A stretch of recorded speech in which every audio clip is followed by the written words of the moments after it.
Ebele, I like you. A lot. I like you so much. Please, give me a chance now. This is a man who is prepared to go all out, right to the end of the world, just because of you. Akpan is a womanizer.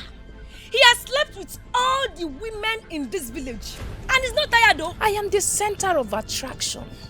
Every man's dream.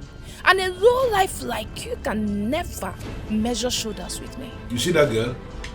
I want to make her my second wife. Are you saying that I should fall for a character like Emigwe? A fool that knows nothing but to extort and oppress his people? Trying to stop Emigwe and his gang can only bring insecurity to this land. I pay my tax to the government and not to touts like you. And here in Onabomimi, I am the government. Of all the young women in this village, why would he remember me? Why would he choose me?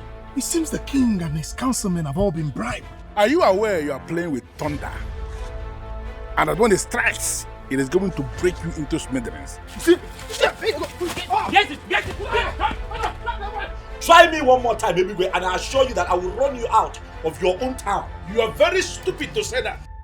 You have occupied my entire thought process. I cannot even go a day without wanting to hear from you or see you. You see that woman? That is very. She is my woman. She's actually the one that have already decided to make my queen when I become the king of this land. Stay away from that woman.